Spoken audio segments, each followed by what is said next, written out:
Of Muslims, and also have friends that are Muslim. Yes. I was just talking to one of them before he came on vacation about, hey, can we look at the Quran in English? Because I don't speak Arabic.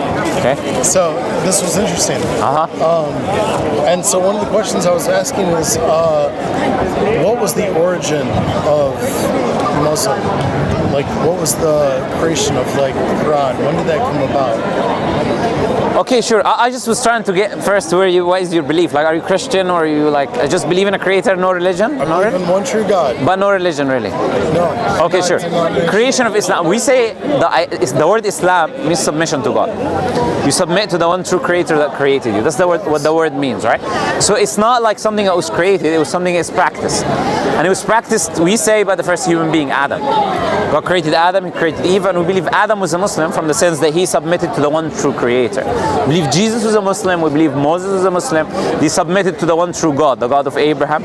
Abraham was a Muslim himself by submitting to God. That's what the word Muslim means. That's what Islam means. So Prophet Muhammad did not introduce anything new.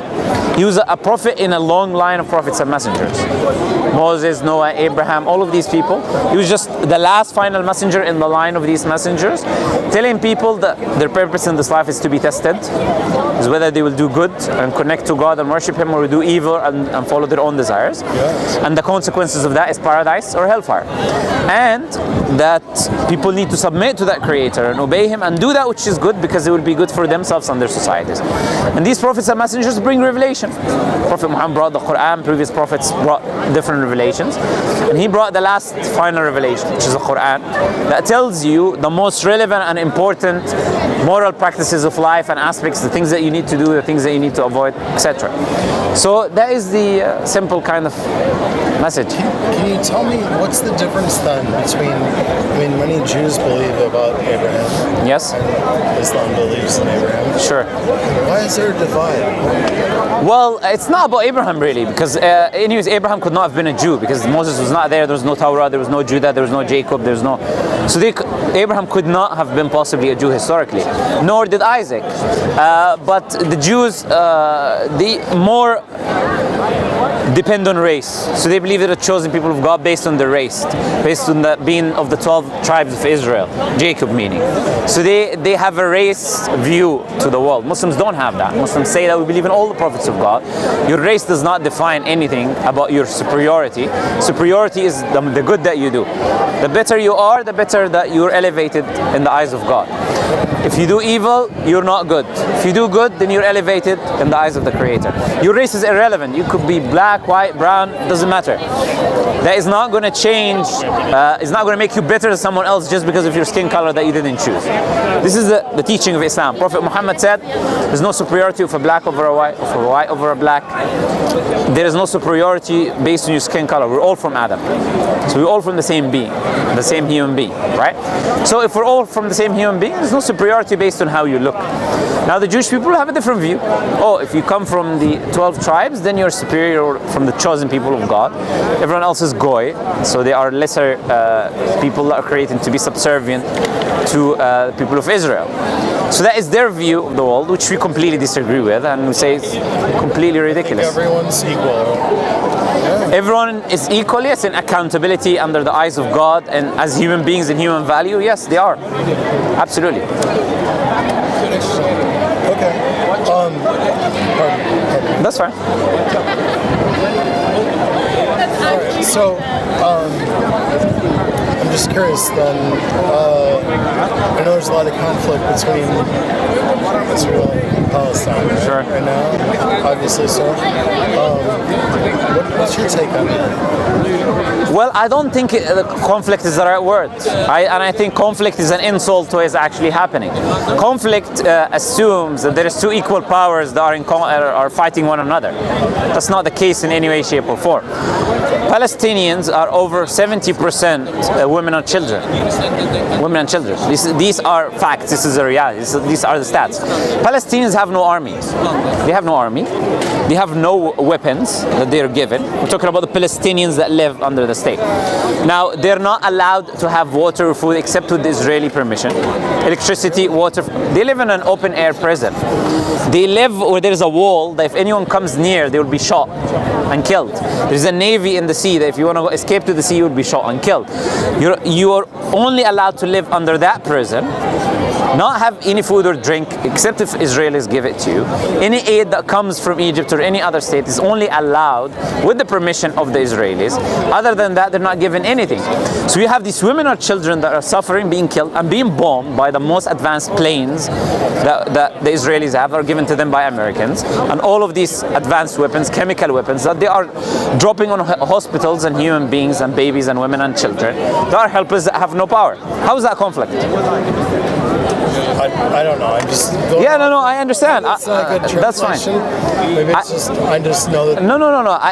Both people it's not from you, really. It's not from you. It's when you watch the media, the Western media, and it uses these terms. Yeah. So you say the same thing as you hear. So it's a natural thing. But this is what people need to do. People need to actually study what is actually taking place, what's actually going on in the land of Palestine. Everything I've said is a fact. Every human rights organization in earth has condemned Israel for their behavior.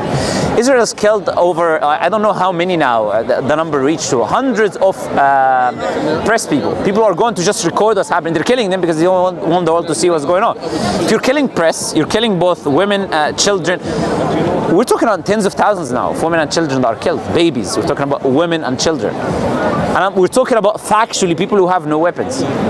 Now they say, this, that. They talk about a group of people who are supposed to be, defending or whatever they're doing, right? You talk about them and they try to use them as a justification to kill women and children. They bomb hospitals and claim that they're hiding there, or they have no proof. They implanted evidences that there is Hamas in the hospital after they destroyed it. So when we talk about realistically, you have millions of people, or you have hundreds of thousands of people that live in an open air prison, no army, no state, no government, no weapon, no food, electricity, or nothing happens without the Israeli state allowing it. Then you have a group of people called, and what they're doing is they're fighting back against with whatever they have.